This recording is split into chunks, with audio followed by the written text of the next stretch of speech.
afternoon, everybody. I'm Tina-Desiree Berg, and I'm filling in for Jordan Sheraton again because he's working on that big breaking piece.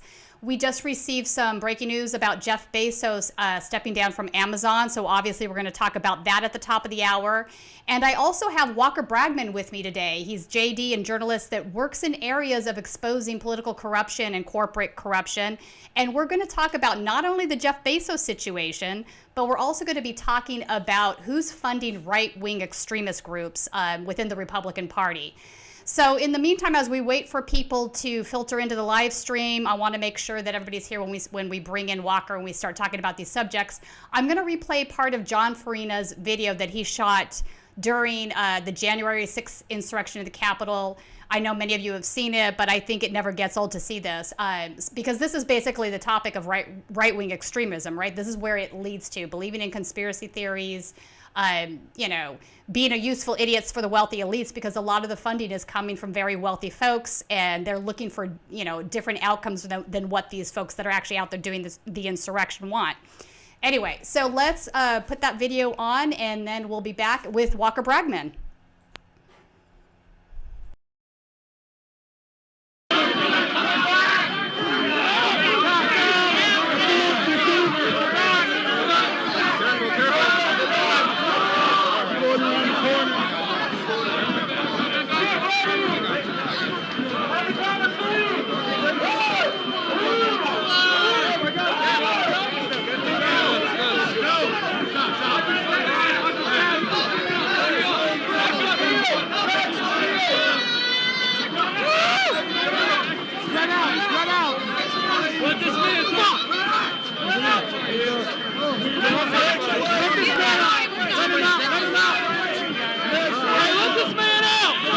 Oh shit, I'm not. You gotta bring left.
Welcome back, everybody. So I wanted to play John Farino's video of the insurrection at the Capitol a little bit because I'm going to have Walker Bragman on with me today, and we're going to talk about who is funding right-wing extremists.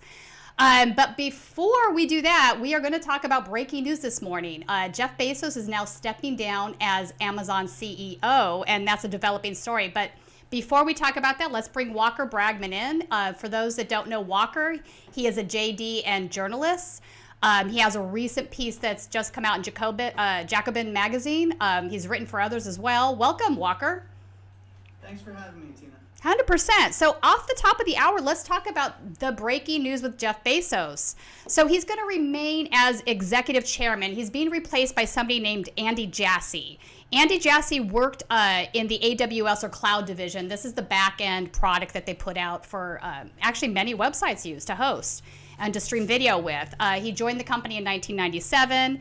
Bezos says he wants to focus more on his spaceship company, which is called Bezos Earth Fund.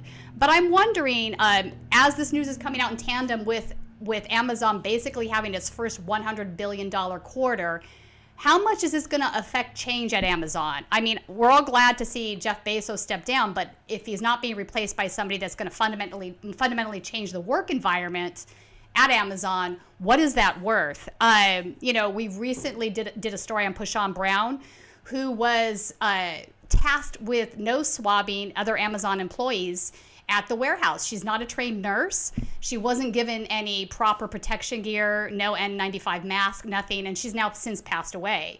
So that's just one example of Amazon not treating workers fairly.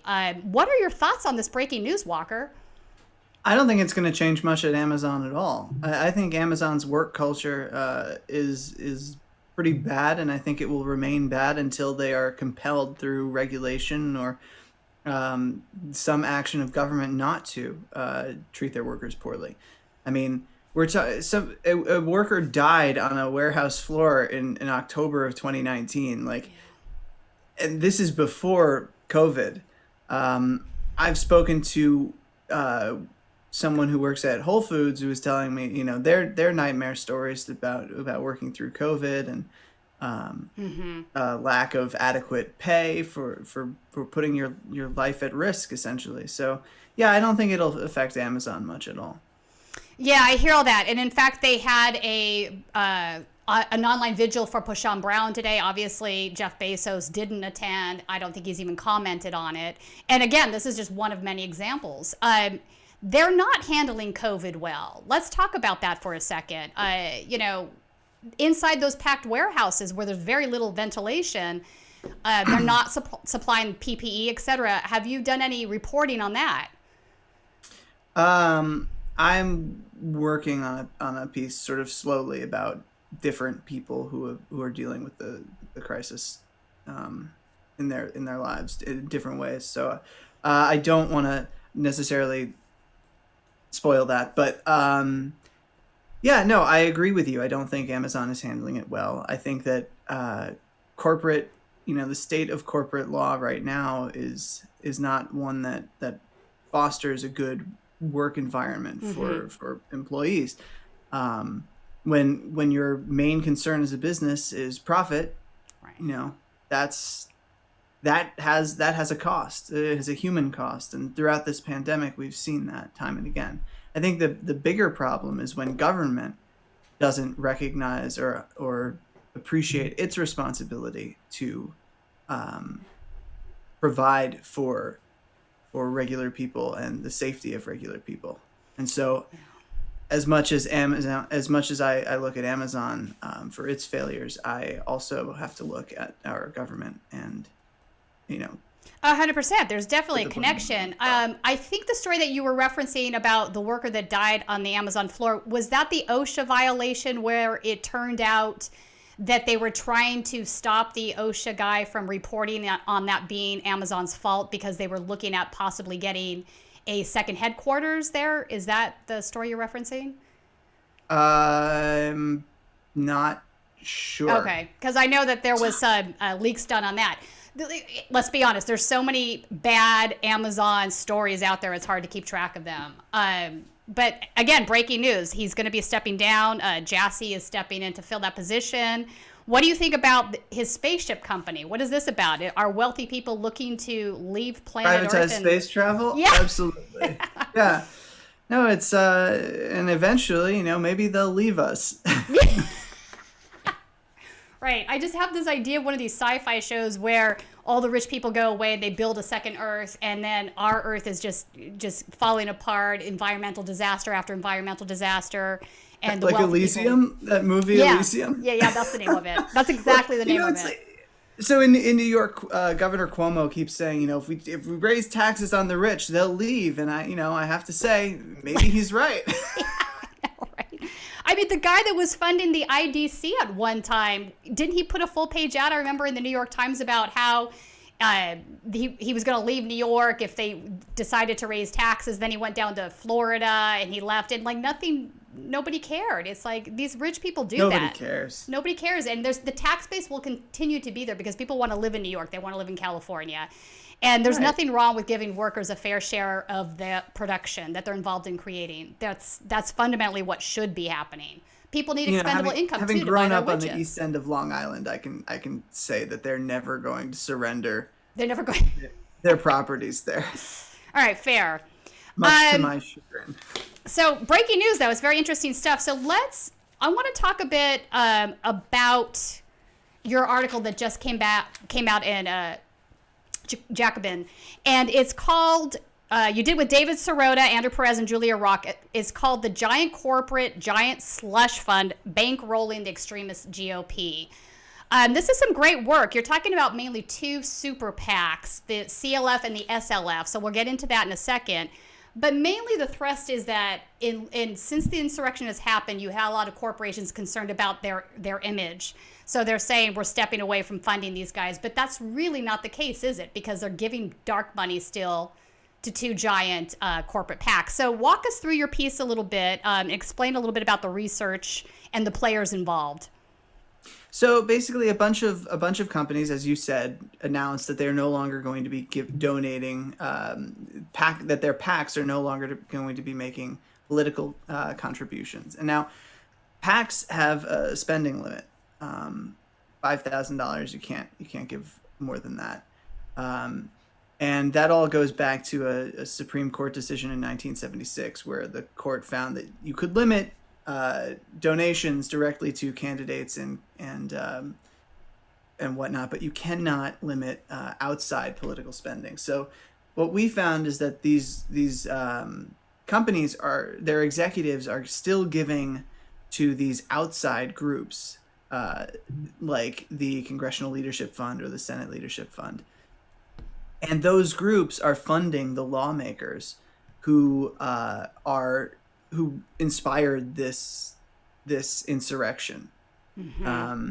And so it doesn't really mean much when people and this is something I've been saying for a long time, that like the no PAC money pledge is like, okay, great, but also commit to not accepting outside help from super PACs or 501c4 dark money groups.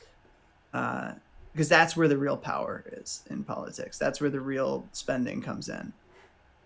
Indeed, if they stop giving directly, but they still continue to give indirectly, there's no real difference, is there?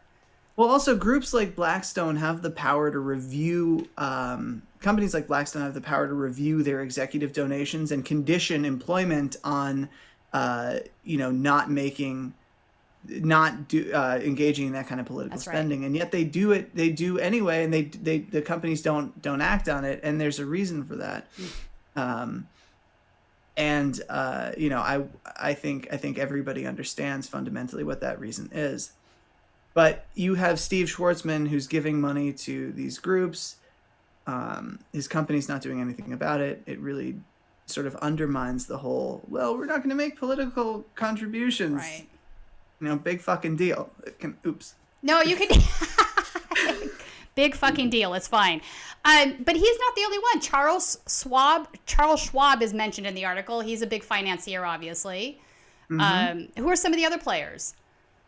I'd have to go back and redo it. We all worked on different parts of the article. Okay. I focused on Blackstone. All right, so then tell us more about Blackstone, because that's a private equity firm. Yes, it is a massive private equity firm, and they have a billionaire at their helm, and he is a prolific donor to conservative causes and whatnot. And so limiting, I don't expect these companies to be good corporate citizens, and this sort of gets back to the Amazon discussion, but I don't expect them to be good corporate citizens. I think the only way to sort of move them in that direction is using the engine of government. In this instance, when it comes to political spending, unfortunately, that means that we need to either roll back Buckley, or we have to pass a constitutional amendment to eliminate it. Right. So you're referencing Buckley v. Vallejo right now, which was an Yes. early 1970s court decision. Let's talk about that for a second. This was prior to Citizens United. I think most folks are aware of Citizens United, but what led to Citizens United is the ruling that you're talking about, FEC money. So let's talk about that a little bit. Yes. So the decision basically held that spending money to influence elections is a protected form of speech under the First Amendment, and federal limits to general campaign expenditures and independent expenditures to a specific candidate and expenditures by individual candidates themselves cannot be limited. Those kinds of limits are not permissible. And so this really opened the door for wealthy people to just flood our elections with money. And really, since then, elections have become more and more expensive. Yeah. And as elections become more and more expensive, wealthy donors and financiers become more central to the process.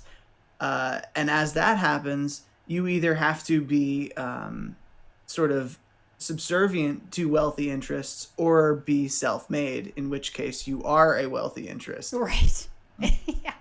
And that's not to say that progressives don't have a chance of winning, because they obviously do, particularly in House races.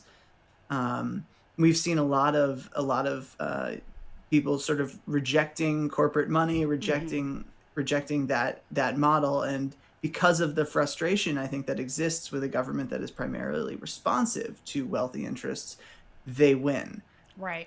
But that's great for publicized races.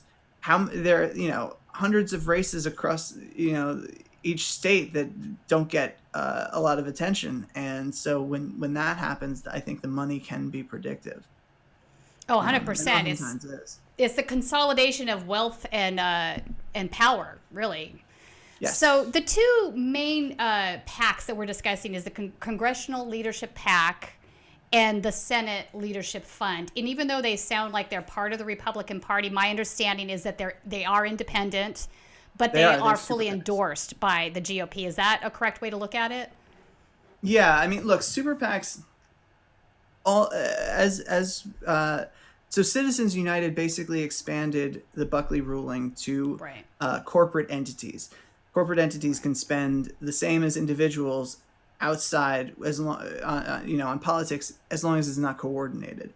So while these groups are definitely affiliated with the Republican Party, they're not coordinating spending, which is, of course, complete nonsense, because most I was going to say, hold on.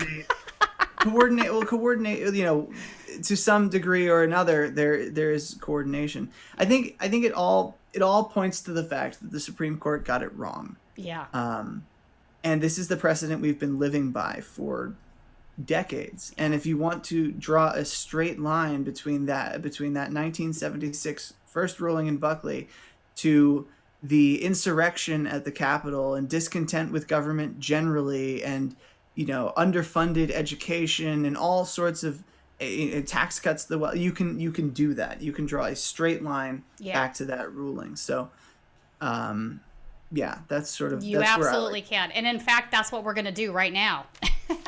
So let us go back and I want to talk about Charles Koch for a second, the Koch brothers. A lot of folks know who they are. I think, they've been obviously involved in all kinds of nefarious things. But Charles Koch is now saying that he regrets funding the Tea Party because his reason for doing that was because he wanted to get rid of what he thinks is a balloon debt. Well, funding the Tea Party, in his own words, has led to electing Trump. And Trump did the opposite of doing that. He didn't do anything about the debt at all. He increased it, in fact. I don't think we should listen to a damn thing Charles Koch says. I'm sorry, but if there were any justice, and I wrote this when his brother died, but if there were any justice in this world, they would not be remembered at all. I hear you there. Unfortunately, their names are emblazoned on, all sorts of philanthropic, through Yeah, it's philanthropic insane. causes. Schools, They're- academia, philanthropic Yeah. things, including things that are on PBS. It's frightful. His goal was never the debt. His goal was All right. self-aggrandizement, accumulation of wealth, rolling back taxes. Trump did Right. exactly what he wanted, and I think that's the sort of uncomfortable truth of the entire conservative movement, Yeah. that it is willing to play ball with I agree. racists, white nationalists, Nazis, religious fanatics, all sorts of, people that these very wealthy billionaires would not normally socialize with, but because it's in their financial interest to do so, they are willing to do it. And that is also, that's not to say there are not billionaires out there who are funding these causes who are not completely in bed with them, hook, line, and sinker. They absolutely are. But there's the sort of New York cosmopolitan billionaire like Charles Koch. He's more than happy to coddle conspiracy mongering. Oh, he totally is. Yeah. All for the purpose of self enrichment and creating sort of, I think, a landed gentry in the U.S. I think that is the ultimate goal of these individuals. Is that that's why wealth conferences exist. That's what they want. They want to build their wealth out for 12 generations or more. These people are looking to create a permanent upper class, and that fundamentally, I think, cuts against the ideal of the American dream. I agree with you, Walker. That's exactly right. And I think he's saying this now because he's embarrassed by the insurrection. He doesn't want to muddy his name up in this way. But I think your analysis, I think your analysis is spot on. I don't disagree with you. I mean, look at the Tea Party was very nefarious in very many ways. They were engaging in all kinds of crazy conspiracy theory as well. Maybe not as extreme as what we're seeing now, but it was certainly a stepping path there. Also, they were comprised of birthers and all these racist vitriol against Obama. Not that Obama didn't have his flaws. It's not. I'm not saying that. I'm just saying the Tea Party movement there was a very, very significant racial aspect to it, and obviously what is happening now is started then or earlier, but you can draw the line again. You can draw the line from the Tea Party movement to now, and I think Charles Koch is one of the villains of our history, and he should be treated as such, remembered as such, if he has to be remembered at all. I agree with you. And in fact, so you also brought up this idea about employees having no say, or they're being told to vote a certain way, how that was also part of this ruling, and you're correct. And in fact, we can go back, and I'm going to play a video on this. The Koch Industries, they sent out in 2010 a packet of candidates that they wanted their employees to vote for. They sent out a letter with a packet, and they instructed their employees to do so. And it was a very sort of threatening way that if you don't, we're going to be very angry. You might lose your job, this kind of a thing. So I want to play a video just so people know about this history, because I think it is definitely a stepping stone to where we are today. In an article titled Big Brothers Thought Control at Koch, Mark Ames and Mike Elk report on an urgent letter that Koch Industries sent to most of its 50,000 employees on the eve of the November elections. The letter advised them on whom to vote for and warned them of the dire consequences to their families, their jobs, and their country should they choose to vote otherwise. Koch Industries is run by billionaire brothers Charles and David Koch. They've helped to bankroll the Tea Party movement and dozens of other right-wing causes. Koch Industries and other corporations are legally allowed to pressure their workers to adopt their political views at the ballot box because of last year's Citizens United Supreme Court decision. The ruling granted free speech rights to corporations and effectively removed regulations preventing employers from politically manipulating their workers. In practice, employers can also fire workers who refuse to attend political seminars or dare to voice their dissenting opinions too loudly. For more, we're joined by the authors of the expose, Mike Elk and Mark Ames. Both are contributing editors to The Nation. Mike joins us from Washington, D.C., Mark Ames from here in New York. Mark, let's begin with you. Start off with the documents that you got. Well, as we were investigating the story, it was Mike Elk, my partner on this story, who got a hold of this newsletter that was sent out. It was October 4th of last year, and it was sort of an election packet dated October 4th with a cover letter from the COO and president of Koch Industries, which is the head of this giant conglomerate, saying that for the first time we feel that these elections, that is last November's elections, are so urgent and we're in such a dire situation that we're actually sending out this entire voting packet, including a list of candidates in federal and local elections that we believe we urge you, or we strongly recommend that you vote for.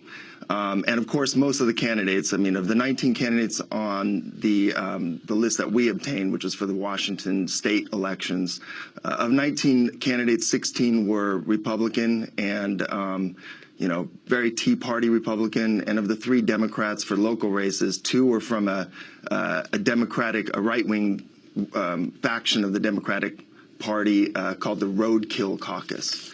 I guess, this is like their blue dog, but roadkill, I don't know who the roadkill is in this case. And then along with that, there was a bunch of really pretty bizarre and disturbing sort of John Birch Society-like propaganda about, just a paranoid vision of the world in which free markets and freedom are constantly under attack from, EU bureaucrats and the liberal media and all this other stuff, and sort of trying to warn or trying to advise the workers, who to vote for, what to do. And on top of it, one of the most bizarre parts was a sort of an essay from Charles Koch, he's the head of the company, telling workers who he thought the best president of the 20th century was. And he named Warren B. Harding and Calvin Coolidge, but he named them sort of as one president, one administration, as the best president of the 20th century. And he blamed Herbert Hoover for the crash and for starting socialism in America. It's the most bizarre thing you've ever read in your life. Mike Elk, you are a labor reporter. Talk about the significance of the letters being sent out to the employees of Koch Industries around the country. Well, basically what we've done now is politicize the workplace. And when you politicize the workplace, you open the door for political discrimination. Citizens United, I mean, this letter is just the tip of the iceberg, but Citizens United has created a situation in which employers can send letters to their employees threatening them. I mean, basically in this letter, they say if you don't vote Republican, we're questioning whether the company will be able to continue to survive and prosper. A ridiculous statement for the Koch brothers to make, who more than doubled their profits in the last 3 years. But you've politicized the workplace, and so now you can send these letters to people. You can also have them attend captive audience meetings. And we know the Koch brothers are starting to do this. They make their workers at this Georgia Pacific warehouse attend seminars on libertarian free market ideology, where they tell them, wages getting up too high, well, that hurts productivity, that hurts growth. And they make them attend these bizarre seminars. They stamp on the back of every time card. Okay, so that's some historical content on the Koch brothers and things that they started doing in 2010.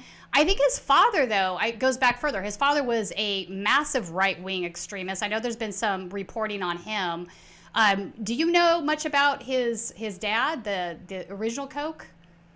Yeah, so Jane Meyer wrote a book called Dark Money, and she talks about Fred Koch and how he was building oil refineries, and he had built one apparently in Nazi Germany, and had done business as well, working with Stalin. So, yeah, I mean, the money is not great.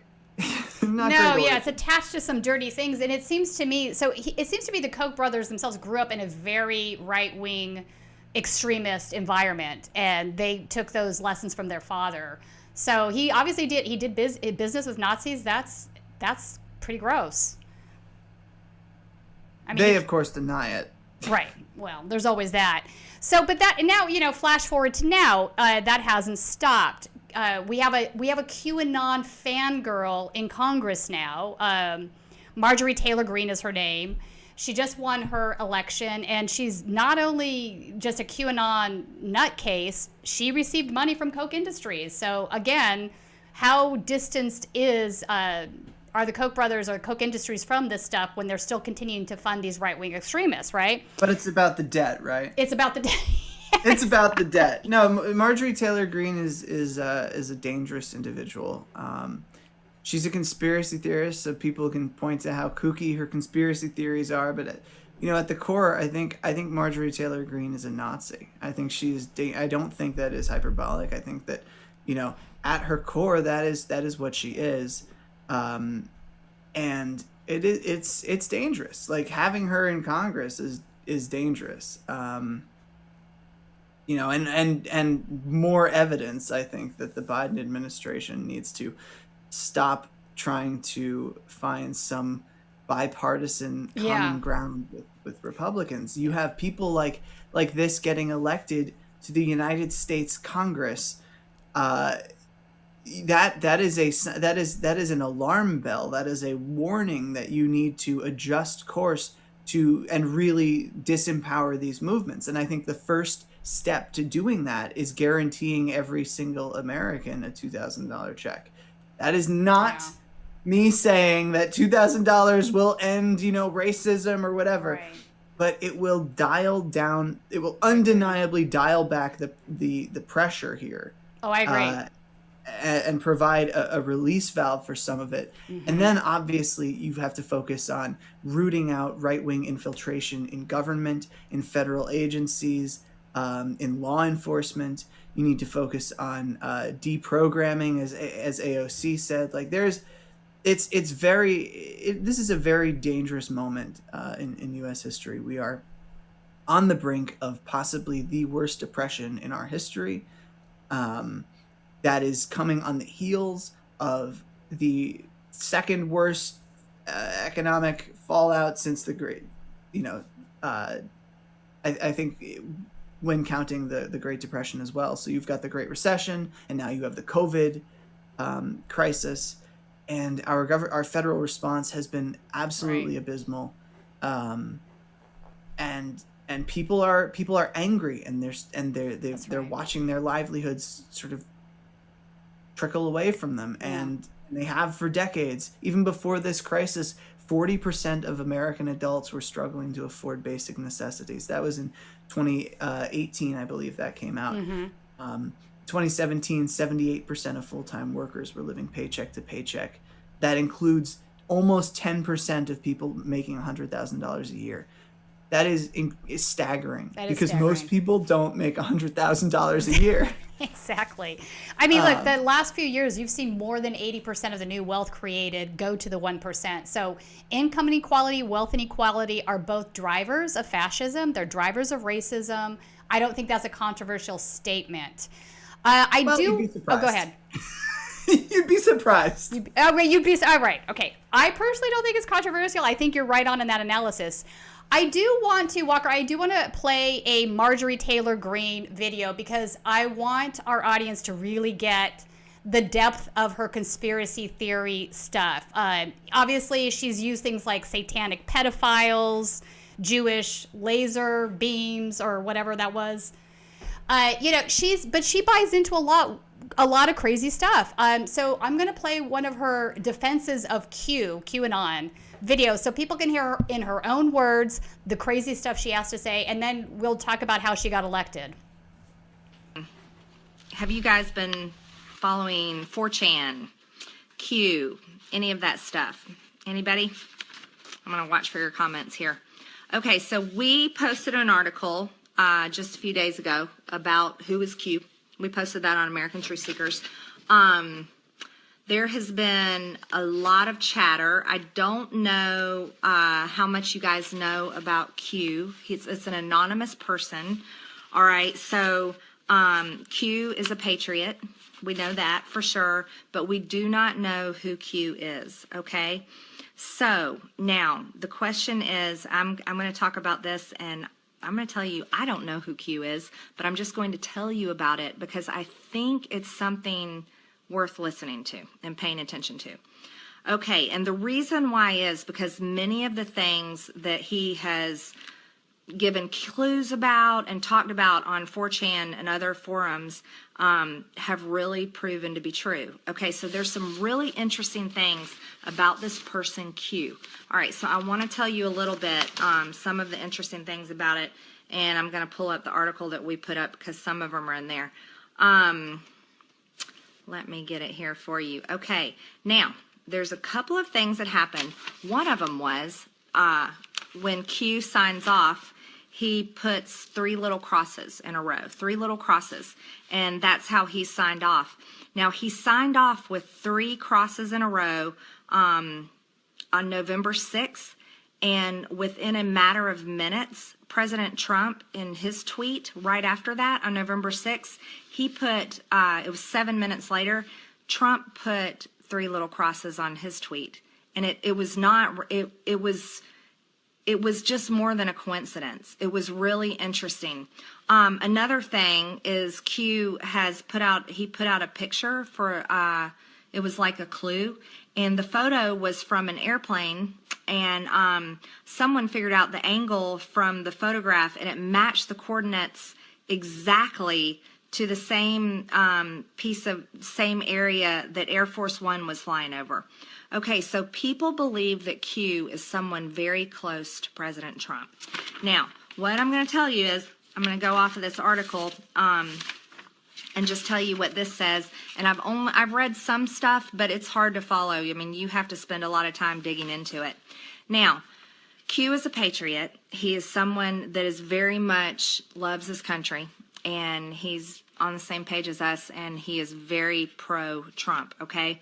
Now, he appears to have connections at the highest levels, all right?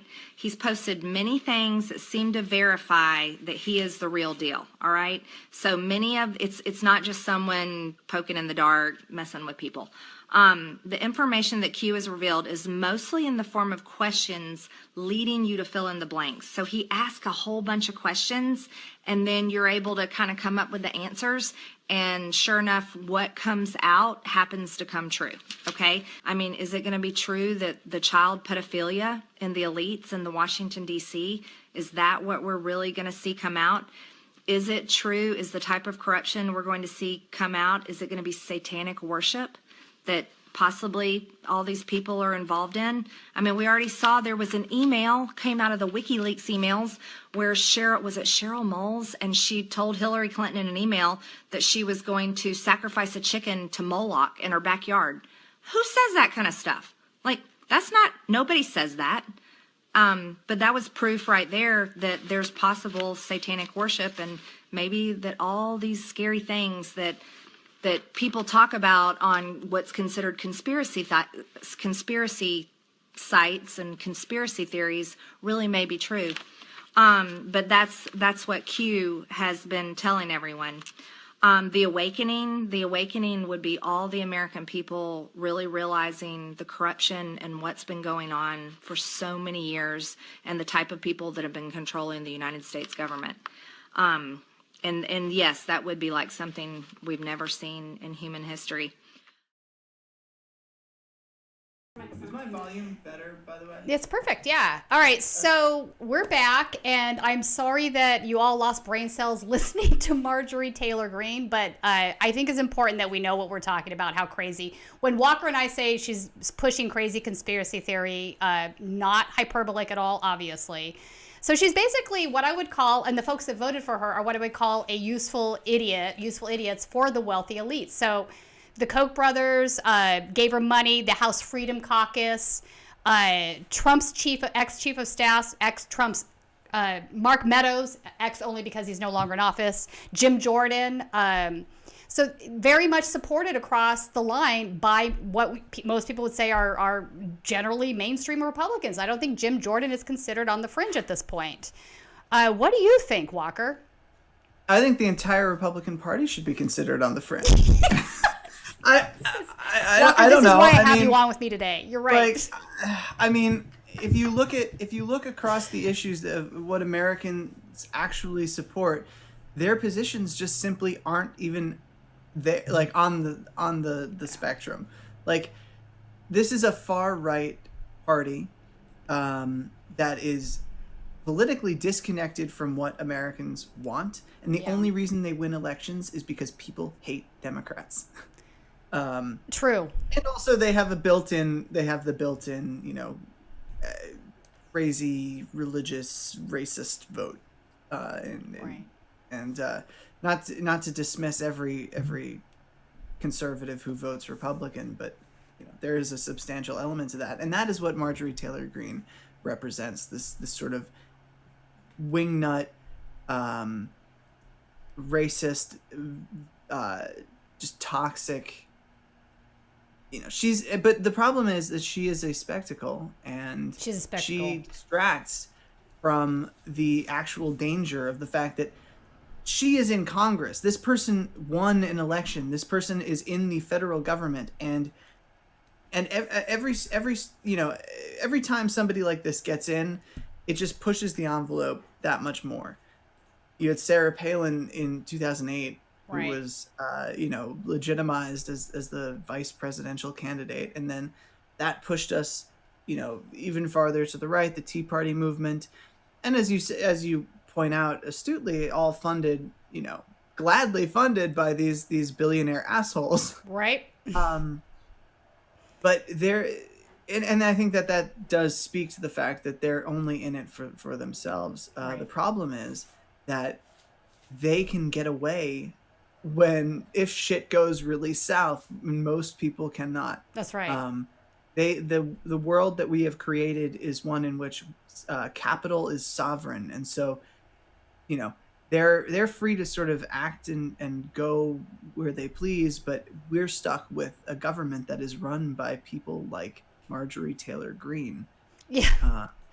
But let's talk about the fact for a second that she actually won an election. I mean, we can't get past that. I can't get past that, at least. People voted for her. They chose to put her in our federal government. So that, to me, is a big red warning flag.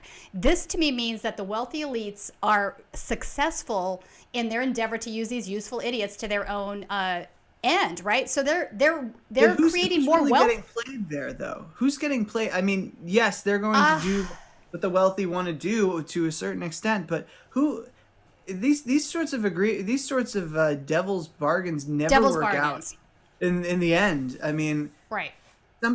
Somebody like Marjorie Taylor Greene, if she ever really had real political power. I mean, she's a freshman in Congress, so how much power do you have? But if she were ever too much, but not enough, I hear you.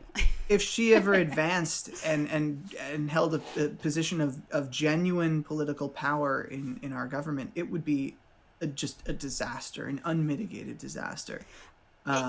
Indeed, and she's not alone, though, Walker. I think what my worry is is if we don't do something about the situation that we're in, we're going to see more Marjorie Taylor Greenes. I think You're absolutely right. Lauren Beaubert is also completely not playing with the best of rational decks. I'm trying to be sort of nice here, but I guess I don't need to be. I mean, these people are crazy.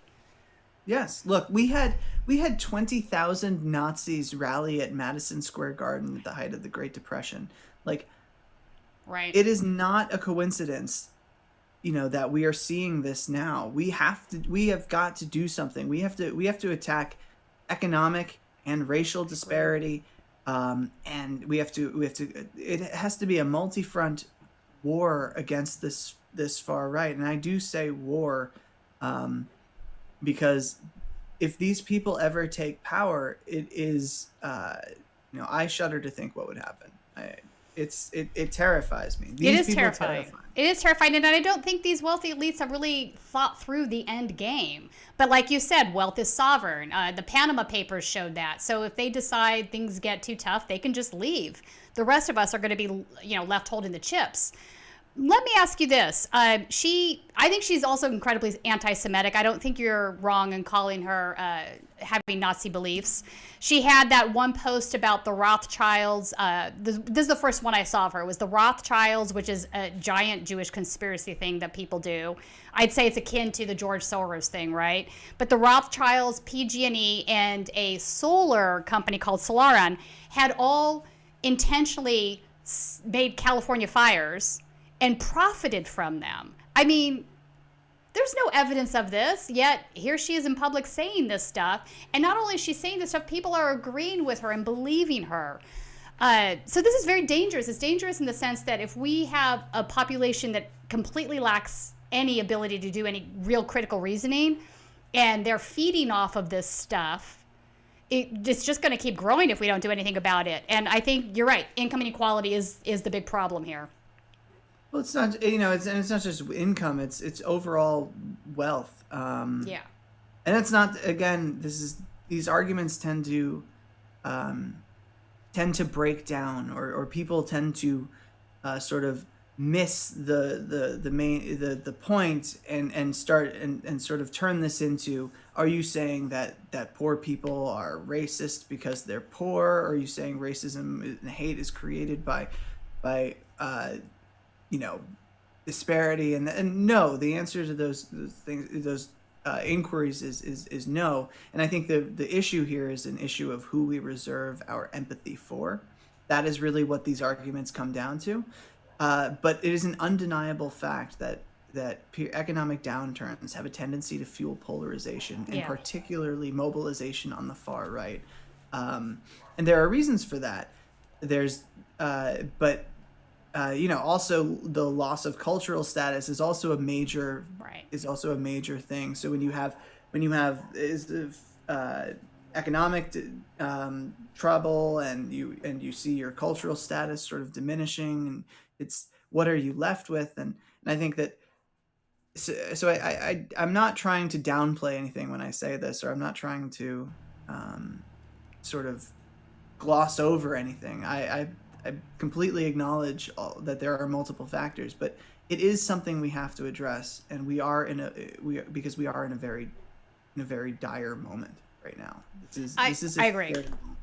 I agree. The left, here's my thing. The left has failed to give a left exit to the income inequality, meaning we can go back to the 2016 election. Bernie Sanders was the obvious left exit to the income inequality in the country. And what did the DNC do? They shut it down. Well, if you don't give folks who are literally starving, I mean, they can't make ends meet month to month, any way of recouping that, or getting back on their feet and making more money and getting a pay raise and being able to pay for housing or buy a house. If we don't address these things, they're going to look to the right if the guy on the right is giving them a right exit, right? We fail to do that on the left. That's the fault of the DNC in many ways.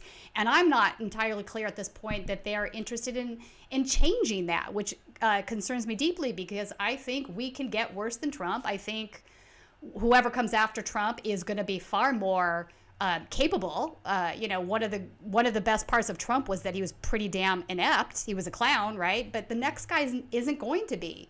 He's probably going to be a much more well-spoken, more palatable form of fascism, and it's something we need to consider. It's true, and it's also worth pointing out, though, that it also attracts capital. A lot of wealthy individuals the insurrectionists included a number of people who were well off. Someone, I think, flew a private jet in. So it mobilizes across class, and the reasons I think it mobilizes people in different classes, there is overlap, but I think there are also there are reasons that are unique to people in different situations. But I think that we do risk another Trump, a more competent Trump, and who knows? Maybe the next one will be just as incompetent as Donald Trump, but eventually, look, strongman personas do tend to flourish under these conditions. And I interviewed Professor Ruth Ben-Ghiat for the Daily Poster, and this was something that she said in our interview, that these conditions absolutely fuel these kinds of individuals. And and I specifically asked, do you also have concerns about climate change and the scarcity that we will inevitably bring upon ourselves if we fail to act in the climate? And her answer was a very enthusiastic yes. So the future is, if we don't act, the future is pretty grim. This this sort of neoliberal small government response where the private sector takes center stage to chart a course through the national crisis we're in is just not going to cut it. Right.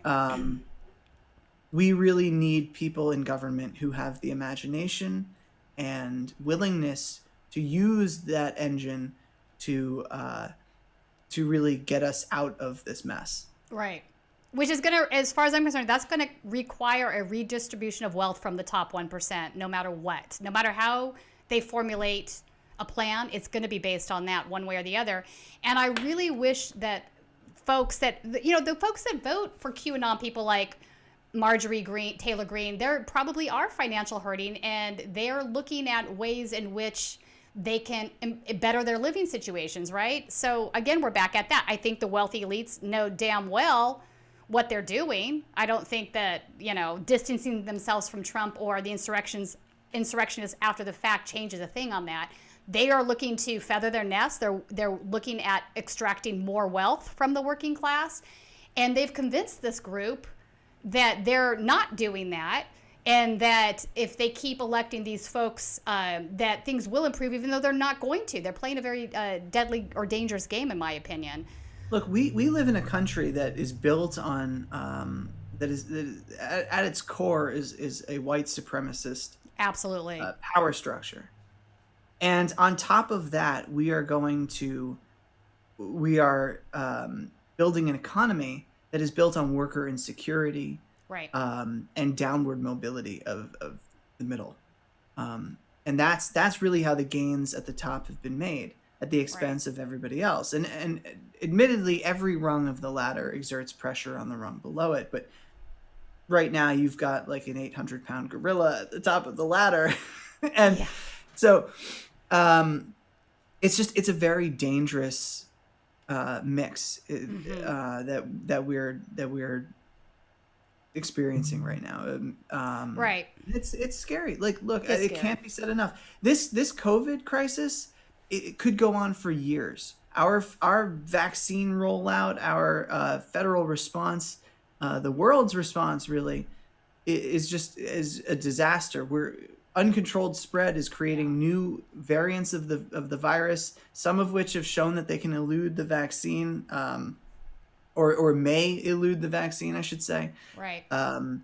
Some are deadlier and more contagious. Like this is the beginning. This is really it could go on and on and on. And I think the obvious answer to all of it is a lockdown during which Americans are paid regularly by the federal government and taken care of. Debts forgiven, frozen, really put a pause on everything. And that would be an unprecedented federal response. But that's really what it will take. That's right. At least having spoken to the medical professionals that I've spoken to, that's sort of their ideal. And if we don't do that, this could go on for years and years and years. And that. Yeah, we're in a vicious downward spiraling circle. Obviously, that will empower the Marjorie Taylor Greens. That's right. People who don't believe in masks, and the people who say it's all the Jews' fault. Like that's where this leads. That's exactly where this leads, and it's there right now. So the Koch brothers, and not just the Koch brothers, all of these, the corporations that pay into the CLF, the SLF, they're all getting something back for their dollar. Otherwise, they wouldn't be doing it. So the money that gets filtered through to the Marjorie Taylor Greens in the world and several of the others is obviously going to her because they expect her to deliver on legislation that's going to profit them, right? She's going to go. She's now told all of these patriots, because that's how they refer to themselves, right? We're all patriots. We're doing this because we have to take back the country. It's 1776. It's the second revolution. The Chinese Communist Party is evil. If they infiltrate America any further, we're going to have a strong authoritarian communist government. I mean, these are the sort of things that they're saying to their followers, who in turn are responding by what they did on January 6th. In the meantime, Marjorie Taylor Greene will do nothing, I doubt, to help these folks financially, but she will pass legislation more than likely that will benefit these major corporations. So that in there lies the crux. When do these voters finally realize that they're being used? So these are sort of elements of fascism, right? Like, Yeah. like you require your population to be sort of desperate because you need that desperation to feed off of, and your opposition has to be both strong and weak. So that's, I mean, it's classic fascism, and it's also why sort of the far right populism, or fascism, is not capable of delivering for the people. It needs that immiseration to exist. And I think that is something that needs to get hammered home. And I think if we had an administration in there now that was progressive and leftist, that message would be hammered. But I really don't know what the Biden administration is doing. I don't either. I don't think they're going to do enough to change course, though. That's my worry. It's only been 10 days, so who knows? Right. But we'll give him a chance. Although he has been a little bit more progressive than I perceived he would be in some areas. So this is what Matt Stoller said. Like, hopefully, the activists pressuring them continue to pressure them to do these things, to come left. They need to come left. Public Citizen had a piece out recently too about big oil being part of who's also funding the insurrectionists. And you also brought up, huh? You don't say. You don't. I know, right? Shocking, isn't it? You brought up this idea of the guy that brought in folks on private planes from Texas. That's true. I have personally seen several of the Beverly Hills group that have been out here every Saturday in California doing Trump rallies. They went to the DC Capitol on the 6th, and one of them, Gina, who owns a hair salon in Beverly Hills, has been charged now with 5 or 6 felonies, or some misdemeanors probably, but a couple of felonies in there for her action. She was the blonde that was wearing the Louis Vuitton shirt, standing next to a guy smashing the window, and then talking about how it was 1776. The guy standing next to her starts saying, if you have a weapon, now's the time to bring out your weapon. This is, these guys are definitely looking at forming some sort of a coup here. I don't see how you could say otherwise. Yeah. So, and obviously she's wealthy, she's bougie, and here she is with these other folks from the, other parts of the country, the Midwest, and this is what's happening. So it's all sort of creating this perfect storm. But you can't have this conversation really. You can't. It is such a fraught conversation to have, especially on social media, because you have people who are like, look at all these wealthy people, therefore this entire group of people wealthy, and LOL, economic anxiety. And then on the other side you have people who are like, it's all economics and nothing else. And I think also not right. As I said before, I think it really comes down to the real disagreement is who we have empathy for, in terms of the people who are like, oh, it's not economic anxiety, because they don't. That group of people does not want to have any empathy for. No, you're not wrong, Walker, because for me, like, you and I would be a prime example of that, right? We could have empathy for folks that are poor without turning to racism to justify anything, right? Like, there's no way I would ever do that. But I would say it's easier to have empathy for people when they are not a direct threat to your. Right. And I fully understand why it's a difficult conversation to have, but I think it is one that needs to be had, and absolutely, we need to reach some kind of consensus that things have to improve materially for everybody, because if they don't, we will be breeding this resentment. Maybe not just among the people who are suffering. In fact, like the resentment goes, it will go up the ladder, up the socioeconomic ladder. Even people who aren't directly suffering will look at it and be like, well, that's not fair, and that could be me. And like, I think there's a lot of, like, anxiety itself is inherently it doesn't necessarily imply a basis in reality. In fact, I would say that most of my anxiety, personal anxiety, is not founded in reality. Right. So I do think that there is an aspect of that goes up. Then there's also, there's the cultural fears as well. We are a population that is it has a decreasing white majority, a shrinking white majority, and And I think that is enough to, those two things, the growing inequality and declining status of white people, is enough to sort of. Yeah, it definitely pushes some of them on. Yeah, that's definitely a line of attack that's been used to motivate some of these folks, right? The brown and black folks are stealing your jobs. We can't have more immigration. Yeah, it's insane, immigration was the number one issue that Trump voters voted on, and I know that liberals like to point out and like, oh well, Biden and Clinton won the working class vote, and it's like, yeah, but Trump still won like 40% of working class people. Right. So like, what does that like? Obviously, there's.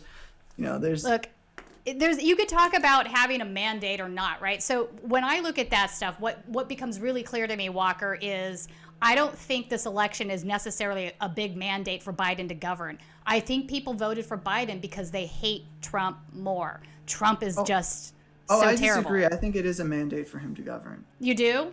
Yes, and I'll tell me more. So I think people voted out Donald Trump because he wasn't governing, because his pandemic response was absolutely I agree with you there, a failure. And I think people voted for Biden because they were like, fuck anything else, literally anything else, like handle it just marginally better. But is that really a mandate? That's not a strong mandate. I agree with what you're saying, 100%. It's not a mandate for him, but it's a mandate for him to use the power of government to directly improve people's material conditions and their lives, and keep them safe from this virus. And so far, I have not seen. I've seen limited action from him. They promised $2,000 checks for weeks. Leading up to the Georgia election, said that they would go out the door immediately. Where are the fucking checks? Well, now, did you see the DNC posted that tweet? We talked about this yesterday, where they're now saying it's a $1,400 check that we're adding to the $600 you already received. It's just a giant PR ridiculous move. But that's what they're now saying. It's a disaster. If you're, who was it that said, if you're explaining, you're losing? I think it might have been my colleague Andrew Perez. Like, that's absolutely true. Like, you are not going to win if this is if you're trying to sort of screw people out of $600. You're haggling over $600, and people have gotten what is it, $1,800 in 8 months? Yeah, it's almost a year now of dealing with this pandemic that's killed over 400,000 Americans. Like, this is a disaster. This is an unmitigated disaster. You get those checks out, you get them out tomorrow. You send them to people, because as we've been talking about, you have a right wing that is funding, white nationalist groups. My colleague Alex Koch just did a whole story for Exposed by CMD about the big money backing white supremacist groups. This is like, we are in a situation now where the money is lining up behind the fash, and and they are going to hammer you in the midterms. They're going to hammer you so hard. Like, do you know how long it took? Do you know how hard people had to push to get any relief out of them? They had total control of the government. What did they do with it? They peed it away. I mean, look, you could go back to the beginning of the pandemic when Chuck Schumer was out there saying, well, maybe we should do low interest loans. And I'm like, really? You're gonna find a way for a bank to profiteer off of people needing COVID relief? Come on, man.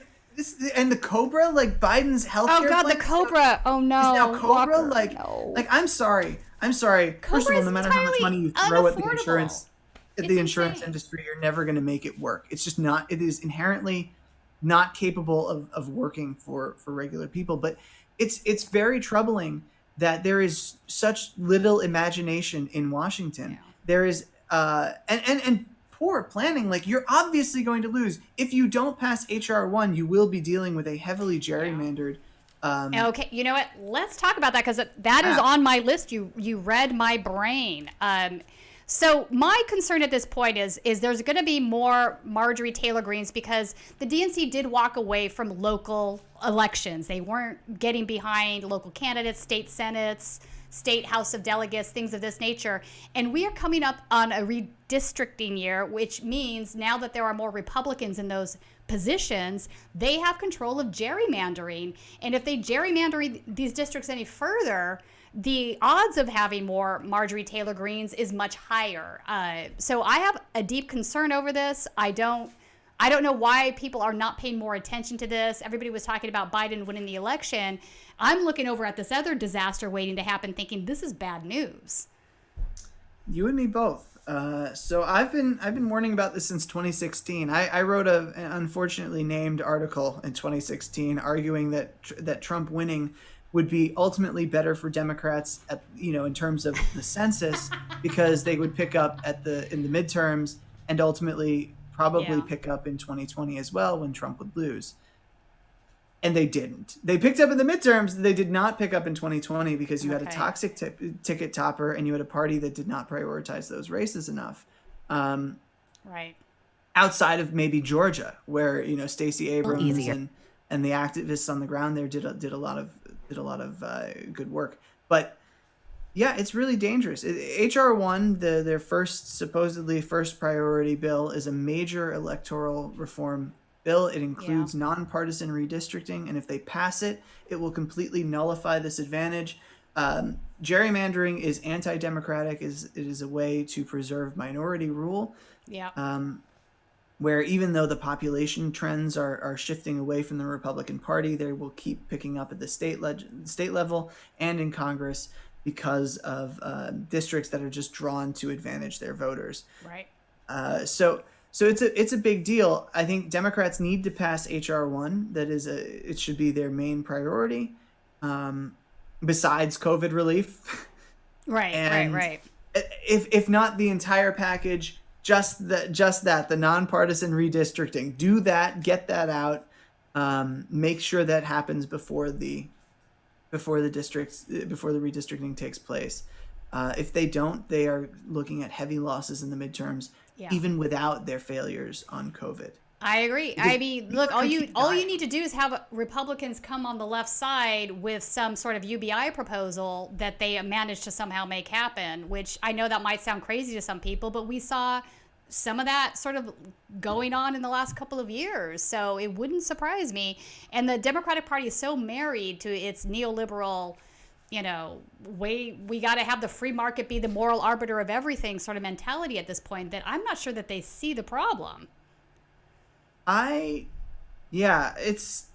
It's pretty scary. It is. We're about to be heading into an election cycle, and we're 10 days into Biden's presidency. Let's just acknowledge that. Let's not declare it a failure yet. It is 10 days. I'm open to being wrong about his administration. I hope that I am. I hope that Biden pulls it out and shows us that he's way more progressive or governs more progressively than he campaigned and does all of the things we want him to do. I know that he won't. I'm not naive, but I hope that I'm hoping that he does, because the alternatives are disastrous. When the midterms roll around, depending on how long it takes to get COVID relief out, and depending on whether or not they pass nonpartisan redistricting, it could be an absolute bloodbath. Mm-hmm. We're probably going to be looking at more than 600,000 dead by then, maybe more. I mean, right now we're at 443,000, I think. Yeah, 443,000. That's probably going to increase. Cases are on the decline right now. That doesn't mean that they won't go back up in the fall or sooner, the trend won't reverse. Yeah, with the new variants coming out. Yeah, like this is an ongoing crisis. It takes imagination. It will take bold leadership like this country has never seen before. More, we hold FDR up as the standard. That should be the floor. That level of 100% agree. The floor, not the ceiling. Floor. Sky is the limit. You need an activist government. Every American needs relief. And by the way, universal relief is better than targeted relief, because with targeted relief, people on the margins get hurt. Like what is the difference, the lifestyle difference between somebody making $76,000 a year and someone making $75,000 a year? My guess, not all that much. Not all that difference. I think the bigger issue, though, for me, programs need universal buy-in. Programs need universal buy-in. I say this all the time because I think people need to understand this. Successful programs, Social Security, Medicare, things of this nature, they're so successful and they're so ingrained in our culture by both the right and the left voters because they're universal, right? Every time we try to fund a program for poor people, and it's just that, we're means testing, it's for poor people, it struggles to get appropriations, right? It struggles. And then it ends up at some point having money taken away from it. And then it gets attacked because it's not universal. So the idea that we should be concerned about a wealthy person maybe getting a $2,000 UBI check, let it go, folks. It doesn't matter because they're going to pay taxes on that anyway, income taxes, right? But in the meantime, you have a really solid program that has universal buy-in and that is probably going to last for that reason. So I think there are 600 billionaires, like 600 billionaires in the country, and maybe a couple million millionaires. If we give each of them a $2,000 check, that's fine, so long as the rest of our 320 some odd million people get them as well, and we're not denying anybody in need. There's a principle in criminal law where you'd rather let 10 guilty people go free than imprison one innocent person. And that principle should carry over into our social policy as well, where we would rather provide aid to people who don't need it so that nobody who does need it is denied. Right. That is, I think, at the core of my political belief. Yeah, mine too. System. That you take care of people and you make sure that nobody who is vulnerable gets hurt if you can 100%. avoid it.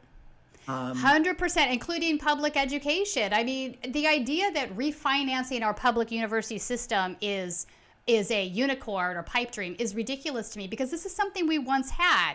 We gave it away. We definanced the system. So actually coming back now and saying we should have public education, university tuition free. This should not be a controversial position. It's something we once had. But again, it's the privatization that occurred. We have to definance it because, and a lot of it has to do with means testing here too, right? They want to means test who gets the free tuition. No, big mistake. Just make them free. People like Buttigieg who are like, I don't want to pay for the children of billionaires to go to college. The billionaires are going to Harvard, for Pete's sake. They're going to schools that qualify anyway. And if they are, like, who cares? Knows? First of all, it all feels super judgy to me, right? Like, it is totally judgy to you. Like, oh, you come from this family, therefore I know everything about your situation and what like. Who knows? Maybe a kid grew up in a wealthy family and doesn't have any contact with that family. That's right. Maybe their parents aren't willing to even pay for their education. You're right. But like you don't inherently know. And based on somebody's income, you don't know what their life is. Mm-hmm. Maybe somebody who's making $100,000 a year has a dependent with, a cancer or some illness that eats up most of their paycheck. Look, again, 10% of people making $100,000 a year reported living paycheck to paycheck in 2018. That is before the pandemic. So we need to be less judgy. Yeah, I agree. And I know that that's difficult. It's you see it among liberals and conservatives alike. It's this sort of, well, poor people have cell phones or like God, right, like these people own a lot of the guns. Obama phone. I remember that whole thing. With their purchases, like no, fuck you. Give everyone money. Give everybody money, and dial down the release some of the pressure. We can talk about everything else, but we have to do that because it will make those other conversations so much easier. Yeah.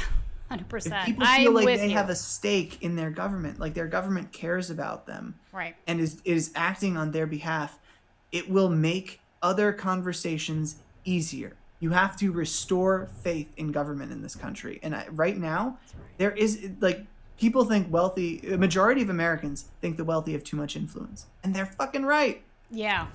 Like, they do. They have too much influence. They are fucking right. All right, so back, we kind of got off a little sidebar tangent there, but I think that was all really important, relevant conversation. I want to talk about Lauren Beaubert. Am I saying her name right, by the way? I think so. Okay, so Lauren Beaubert, who is also now in federal government, which is wild to me, she received more than $900 million from the Congressional Leadership Fund, which is the super PAC that you reported on in your article. That's a huge sum. More than 900 million. I mean, I can't even wrap my head around it. This is someone that mocked the Parkland shooting survivors. She's been known to, she brought a gun to Congress. But I want to play a little snippet of what she said, because as far as I'm concerned, she was sort of egging on the insurrectionists in a way. I think she's very much pro-gun, etc. So, but let's play that clip of her in her speech on the congressional floor. Madam Speaker, I have constituents outside this building right now. I promised my voters to be their voice.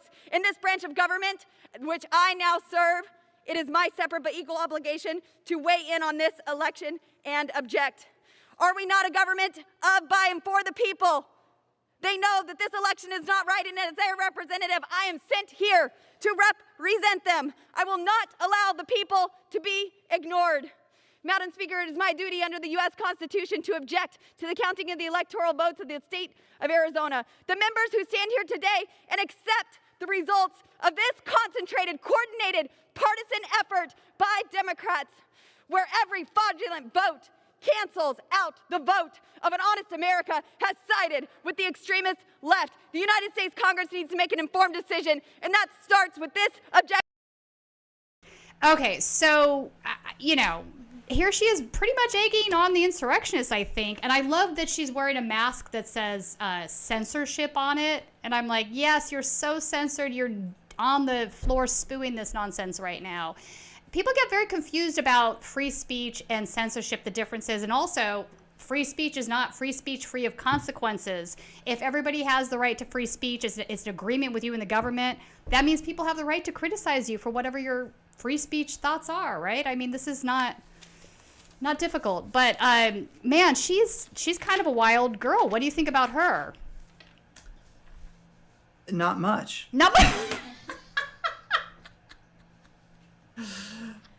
I mean, you know, like, oh, how do you feel about this other awful, crazy right-wing asshole? Like, you're killing me right now. like, you know, look, I mean, just. This is where the Republican Party is at right now, and it's scary. But again, so she got $900 million from the super PAC. I guarantee that all of those corporations gave that money because they want her to do legislative things for them. I mean, there's no big secret here, and yet we still have this group, you know, rallying behind this because they think they're being patriotic. I want to bring up the next thing that these guys are rallying behind now that some of them have been arrested for the Capitol insurrection. Trump has clearly lost the election. You know, all of that stuff has been put aside, but they want to continue carrying on with this movement. And one of the things that they are doing is this anti-masker thing. So, which the corporations love, right? So the anti-masker movement is the open, you know, and here in California, it's like open California now, right? So the reason the corporations love this, obviously, is because they want to continue to make money. They want their businesses open. They want people out there making purchases, consuming. That benefits them. And they see, you know, the shutting down of government as going to hinder their profits. So this is them being another useful idiot again, right? So now this group is saying, yes, we want our freedoms. You're Nazis for closing down our businesses. And they're willing to die for Wall Street. I don't know. I just don't know what to do with this. We have a site set up at Dodger Stadium, which is where the Dodgers play. It's a big parking lot there, where we're now trying to vaccinate our senior citizens, right, 65 and older. They showed up at the vaccine site 2 days ago and tried to shut it down, tried to stop the senior citizens from being able to get these vaccines. And they're there willingly, it's a volunteer basis. Yet this is what these folks are doing, and they were very aggressive. So what do you think about all that? It's going to prolong the crisis. I mean, it's unfortunate. Look, the worst thing I think Donald Trump ever did in terms of his pandemic management was politicizing mask wearing and basic science. And obviously he was, you know, doing it for political reasons. And but but it was really a disaster, and has been a disaster for the country. And we talked about it earlier. We're looking right now at uncontrolled spread. Case numbers are declining across the country, but that is not. There's no reason to think that they won't go back up again, whether it's now or sometime in the future. There are new strains that are forming, new mutations to this virus, because every time it spreads to somebody else, that's another opportunity for mutation. And Right. and some of these mutations are more contagious, some are deadlier, some have shown signs that they could become vaccine resistant or elude the vaccine. Some have shown that they are capable of reinfecting people who have gotten COVID. So it's scary. I mean, I think people need to start thinking of this crisis not as something that is coming to an end that we're about to solve, but as something that we are going to have to hunker down and deal with. And I know that is not something a lot of people want to hear, because we've all been indoors, or we've been, going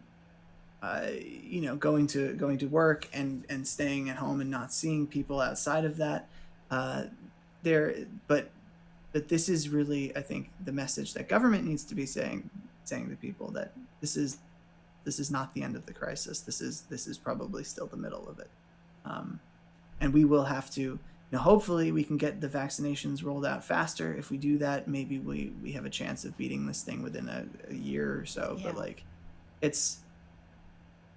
this is the new norm. Yeah. It's crazy, Walker, that they've taken what is more or less a public health crisis and politicized it into something else. And in fact, about 3 weeks ago, locally here in Los Angeles, there's been a bar called the Tin Horn Flats that has remained open. They've been fined by the health department multiple times. The owner is obviously very much pro-Trump. A lot of the Trump insurrectionists that have been in Beverly Hills and Tahunga, they hang out at this bar, right? So a couple of weeks ago, a couple of black gay guys were actually attacked by these folks outside of the bar. They started a political argument with them, and two of them were arrested for suspicion on assault of a deadly weapon, because apparently the guy had a razor blade and he slashed one of the guys in the neck, and he had to be taken to intensive care. So again, this is the same horrible group of violent individuals that are very much racist, and now they're latched onto this anti-masker movement because it's been politicized by Trump and politicized by QAnon. And again, the corporate donors are just lapping it up because they don't want these businesses shut down. They want to be able to profiteer off of the misery, the sickness of everybody else. They don't care. It's very frustrating, because you just want to get through to these folks and say, hey, why are you willing to die for wealthy donors that don't care about you? This is clearly a serious public health issue. Why don't we all just fight for something like UBI that would benefit everybody and allow us to stay home and deal with the crisis? Well, people have different priorities. Different priorities. Well, different priorities. I think there are people who do vote on they vote their feelings and their angers and their resentments and their prejudices. And I think this is something that the Republicans understand very well and have for many years. I think it's also something Democrats understand very well. This is American politics now. We're a very polarized country. There is not really a widespread sense of class consciousness. Right. That is deliberate. That's part of it. People who talk about class issues that is spun into denial of racism or denial of white supremacy, and it's a very hard conversation to have. And I think some of that is deliberate, and other aspects of it are not, but there genuine misunderstandings. But it's a very tough dialogue to have, especially right now when Americans feel very polarized and are. All right, so I want to turn to the chat for a second here and see if anybody has any questions or comments for Walker? So anybody, if you had some questions earlier, we didn't see them go by, go ahead and type them in. I'm looking at the chat now. We can get them to Walker. A well-informed populace. We're more alike than we know when we're well-informed. You know what? I agree with that comment entirely. That's part of the problem. The lack of solid veracity, solid information out there has been problematic. And really, the media has been, in many instances, part and parcel to this, right? That's a whole different conversation for another day, though, right? That's why you need independent media. Exactly. I mean, corporate media obviously profiteers as well. You know, I mean, look at, and in fact, why don't we play this video now? I have a video that Colin Tooley edited for us, who is a fabulous editor. Thank you, Colin. But it's basically a before and after of mainstream media looking at Bernie Sanders, right? The way they treated him before, and then the way they treated him after he was no longer viable as a nominee. And the way in which they talk about him is insanely stark. So let's go ahead and play that video and we can talk about it, Walker. Breaking news, 2020 presidential candidate Bernie Sanders has released his tax returns. I got very excited. I started getting ahead of myself. Bernie Sanders is a millionaire. Over the past 3 years, Sanders made nearly $3 million, which makes him, of course, one of the wealthy people that he himself targets on the campaign trail.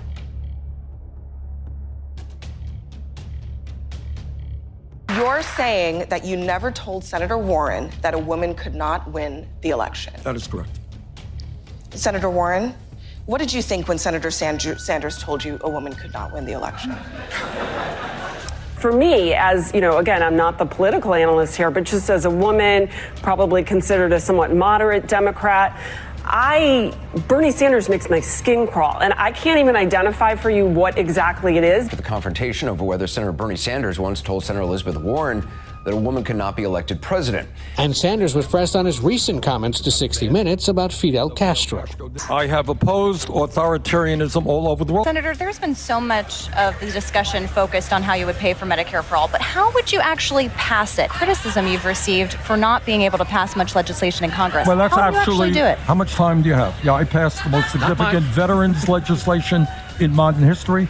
Could his voting history be a liability for Senator Sanders? It was about you as an existential threat to the Democrats and the notion of trying to beat Donald Trump. The kind of the stop Bernie cynicism that I heard from a number of people. I watch MSNBC constantly, so I heard that from a number of commentators, and so that just, it made me angry enough. I said, okay, Bernie's got my vote. I would say the average working class American says, I work hard, I want to keep more of my own money, I don't want you, because now that Bernie has it, he's coming for your money.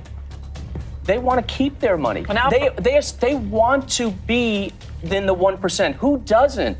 And he formed a literacy brigade. You may read that. He went out and they helped people learn to read and write. You know what? I think teaching people to read and write is a good thing. Okay. What? I don't even know what to say, Willie. I don't know what to say because I mean, but he also had a regime who tortured Catholics, tortured people who worshipped God in a way he didn't like. I mean, and then when Bernie talks about the Soviet Union, they had wonderful chandeliers. Did you see they had wonderful chandeliers in their subways? The senator has said loudly and clearly, there is no room in the political revolution for abuse and harassment online. Not enough, say those who study online abuse.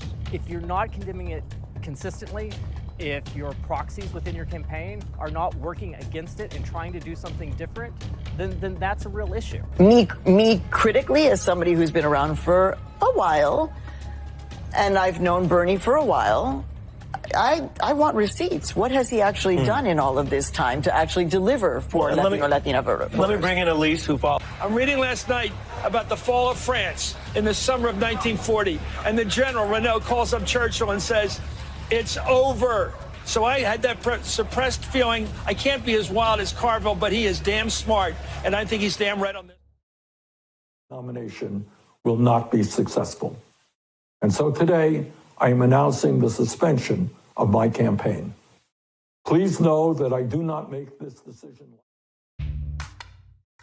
the fact that you have become a meme, the picture of you sitting at the inauguration in your mittens. Thousands of memes. That's just some of them on the screen. I have to show you some of my personal favorites. Demi Moore, she put your picture in her famous ghost scene. Senator, thanks so much for joining us. And I know this is an issue that is close to your heart. You've been critical of the current coronavirus relief. Bernie Sanders, we're up against the wall, but I have 1,000 more questions for you. Thank you so much for joining us. We appreciate your time, Senator. And good luck out there. Stay safe. And finally, let's talk about that Bernie Sanders meme. I'm sure you have seen it around. DailyMail.com's female editor Charlie Langston is joining me now from our New York newsroom. And Charlie, Bernie Sanders, he is practical as always, but that just made the internet love him even more, right? I mean, loved is kind of an understatement at this point. He asked you to join the cabinet as labor secretary. Would you say yes? If I had a portfolio that allowed me to stand up and fight for working families, would I do it? Yes, I would. All right, Senator Sanders, maybe I'll call you Mr. Secretary one of these days. Thanks so much for joining. Senator Sanders, be honest, how many times did you yell at your television tonight watching the debate? Many. Many times, yeah. Bernie Sanders. So there he is. Arriving at the inauguration. He was one of the first to arrive. Let's talk about it. Bernie Sanders absolutely breaking the internet with his drip, his inauguration chic, his fashion look. Now, here's how it started. Sanders was spotted at the inauguration rocking these very understandably cozy mittens, it's cold, and a big winter coat. Joy Reid today. I will admit to being a past Medicare for All skeptic, with a lot of questions about what happened to union-negotiated PPO plans. Parentheses, though a good friend whose family is a GM family in Flint told me she would far prefer Medicare for All. I can't think of one good reason today to keep the current system. All right, Cecilia. Lady Gaga wore a haute couture avant-garde Schiaparelli outfit that had a ballroom-like gown that went with it and a navy cashmere bodice on top. Bernie Sanders, George, wore a pair of mittens made out of an old sweater. He is nothing if not on brand.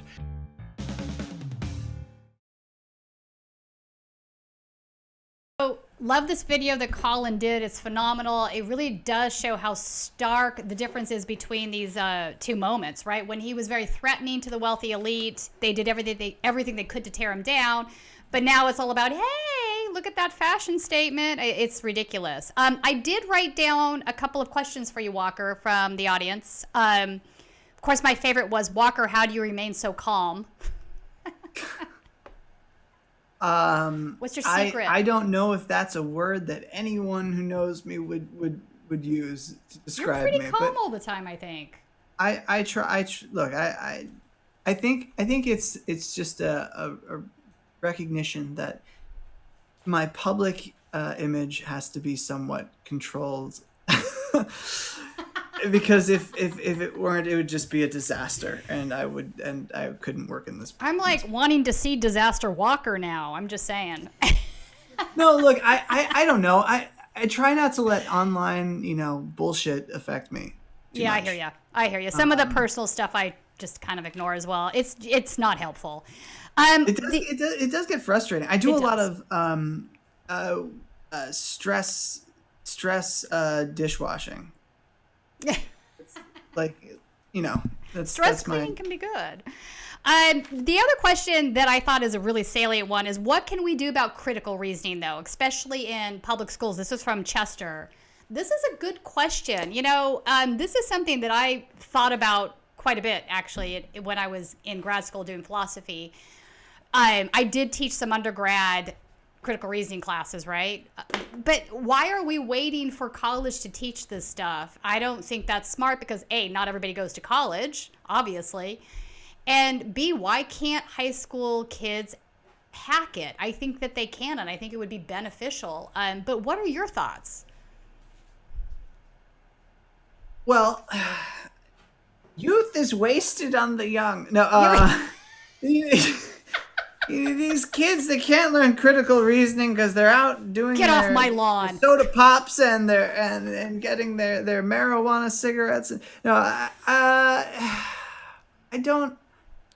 I don't know. I think that yes, we have problems with our public education system that are numerous, and there are far better experts than me to talk to about that. That's fair. About those issues. Critical reasoning is difficult. I think today we see people have engaging in these sorts of discombobulated online discussions on platforms like Twitter, where if you don't follow a thread exactly, you're missing half of the discussion.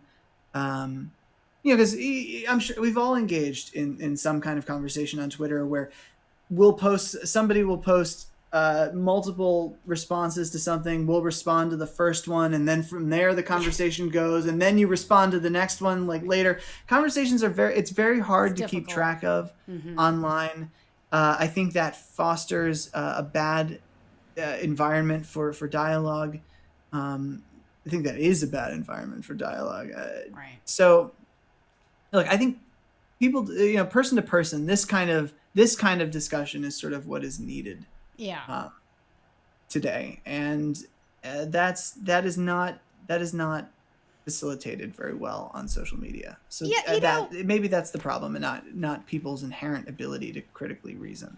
Right. I don't disagree with what you're saying now. I think even just listening to a conversation that you and I are having and that we have with an audience, just kind of looking at these issues is really helpful. You're right. You don't have to understand propositional logic in order to make a well-reasoned argument, right? It's not necessary. Also, if somebody took a clip out of this, somebody took a clip out of our conversation, I'm sure that you could take something that one of us has said out of context, and that will fuel to fuel outrage. Like the whole model of social media is outrage. You want the most. The rewards are for the most are the best owns or the most outrageous things, which is tragic, really. That whole it's very. We're all sort of guilty of this too. Engage. I don't know, Walker. You've had some pretty damn good owns of Warren. But look, it's not that. I think it's sort of a perverse incentive, and it doesn't give people a full picture of what is actually going on. In fact, Alex Koch, who I referenced earlier, who writes for the Center for Media and Democracy. You should all read his work. He's a really great journalist. Yeah, he is. He and I are starting something called Opt Out, where we're going to, and Status Coup is in our network, where we're creating an app that will just give you your news for the day. You can access articles. It's not a social media website. It's sort of like Apple News for better. Like Apple News for independent. It's better media. than Apple News. So that's what it will be, and we'll curate the feed, the main feed, but you'll have options to have your own feeds and whatnot. And when are you launching that? I know Progressive Coders were working on that with you. Correct? They are indeed. We are launching that. Hopefully, in a few months. We'll be keeping people informed. You can follow us on Twitter, Opt Out app. We're trying to solve this problem, but one thing isn't going to solve it. People need to sit down and fucking talk to each other. That's gasp. Yeah. I also think being in a really narrow echo chamber is not helpful, because a lot of the QAnon conspiracy theory is being driven by the fact the folks that believe this stuff have had a very narrow view of the world that they've lived in for a long time, right? If they're on social media and they're only getting fed stories that they agree with, and they're not getting anybody else feeding them any information, and they just become more ingrained in believing this stuff, and they become more radicalized, so to speak, it's a problem. So I think social media absolutely contributes to that in that capacity. Oh, of course. Facebook, I think there was, a lot of people get radicalized on Facebook. That's... and then the Facebook algorithms promote that content, and that's very because troubling. It benefits them. Right. Yeah. Right. Look, outrage is good for business. Right. Conspiracy theories are good for business. Well reasoned. Political dialogue is not. Exactly. I mean, like if you go back and listen to the shows that have done really well on my podcast, the ones where I'm talking about like socialist philosophy, like nobody wants to listen to that. Yeah, you hear that, people watching this? It's your fault. It's your fault.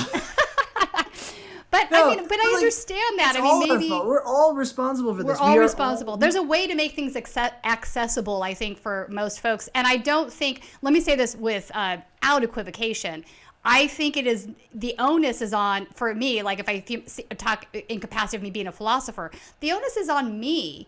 If my audience doesn't understand what I'm saying, if they cannot digest what I'm saying, that makes me the idiot, not the audience, right? The onus is on me to explain myself and make it. Generally. Well, what? Yeah. It's on. Sorry, I keep talking over you. That's all right. No worries. It's hard to hear. I know. No, it's on. Yeah, you're absolutely right. It is on the person delivering to make it, interesting and whatnot. I will say it's hard to compete with like outrage rags that peddle nonsense or that frame things dishonestly or that's it's hard to compete with that, and people tend to look at it and be like, well, that's hard hitting because it's saying something in an edgy way that's really controversial. Controversial doesn't inherently mean hard hitting. Right. Nuance is often lost in hit pieces and whatnot. And nuance is important, especially in conversations like this, in my opinion, because there isn't necessarily a bottom line black and white answer, right? Oftentimes there are things that supervene on each other or affect other aspects of the conversation. And it's really important that we look at all of those things if we really want to understand the world, right? Yeah, no, absolutely. And again, we're all guilty of it. Yeah, no, 100%. It's human nature. I try in my reporting to give the full context to things. I'm sure that if you go back through my work, you'll however many articles I've written, you'll probably find one or two that I could have done better. Who knows? But like, it's something we have to work towards going forward.